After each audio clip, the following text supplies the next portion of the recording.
कक्षा 9 विषय हिंदी अनुपूरक ग्रंथ कृतिका में रीढ़ की हड्डी एकांकी का सारांश समझा चुके हैं। आज इस चैप्टर का प्रश्न उत्तर समझाना है। पहला प्रश्न है, रामस्वरूप और गोपाल प्रसाद बात बात पर एक हमारा जमाना था कहकर अपने समय की तुलना वर्तमान समय से करते हैं। इस प्रकार की तुलना करना कहाँ तक तर्कसंगत है? इसका उत्तर हम इस प्रकार लिख सकते हैं, यह मनुष्य का स्वाभाविक गुण है कि बीते हुए समय को ज़्यादा अच्छा बताता है। गोपाल प्रसाद और रामस्वरूप भी हमारा जमाना था कहकर अपने समय को अधिक अच्छा बताने की कोशिश करते हैं। वास्तव में उनकी इस तुलना को तर्कसंगत नहीं कहा जा सकता है।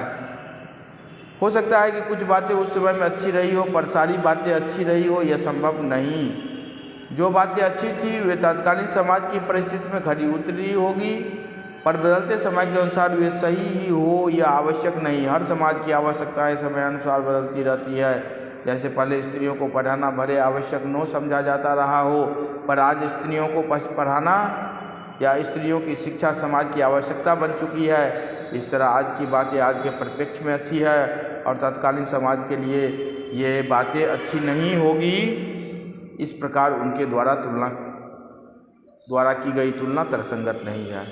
दूसरा प्रश्न है, रामस्वरूप का अपनी बेटी को उच्च शिक्षा दिलवाना और विवाह के लिए छिपाना, यह विरोधाभास उनकी किस व्यवस्था को उजागर करता है? इस प्रश्न का उत्तर इस प्रकार दे सकते हैं, उमा के पिता रामस्वरूप आधुनिक विचारों वाले तथा शिक्षा के समर्थक हैं। वे अपनी पुत्री उमा को BA तक पढ़ाते हैं। उसके विवाह योग्य होने पर जब वे योग्य वर की तलाश करते हैं तब वही शिक्षा राह का अरोड़ा बन जाती है। पेशे से वकील तथा समाज में उठने बैठने वाले गोपाल प्रसाद और BSc कर मेडिकल में पढ़ने वाला उनका बेटा शंकर दोनों ही कम पढ़ी लिखी बहू चाहते हैं। उन्हें 10वीं पढ़ी बहू ही चाहिए, अधिक पढ़ी लिखी लड़की उन्हें पसंद नहीं।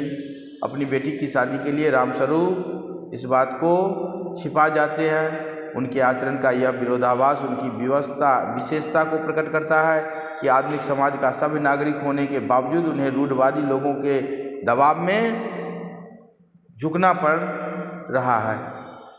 तीसरा प्रश्न है, अपनी बेटी का रिश्ता तय करने के लिए रामस्वरूप उमा से जिस प्रकार के व्यवहार की अपेक्षा कर रहे हैं, क्या वह उचित क्यों नहीं है?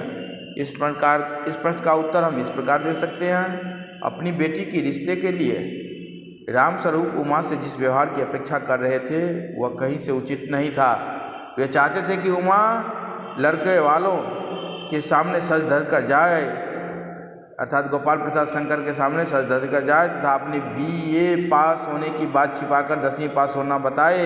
वे चाहते हैं कि उमा वैसा ही आचरण करे जैसे लड़का वाला चाहते हैं। आज समाज में लड़के को समानता का दर्जा दिया गया है। लड़कियां किसी भी क्षेत्र में लड़कों से पीछे नहीं है।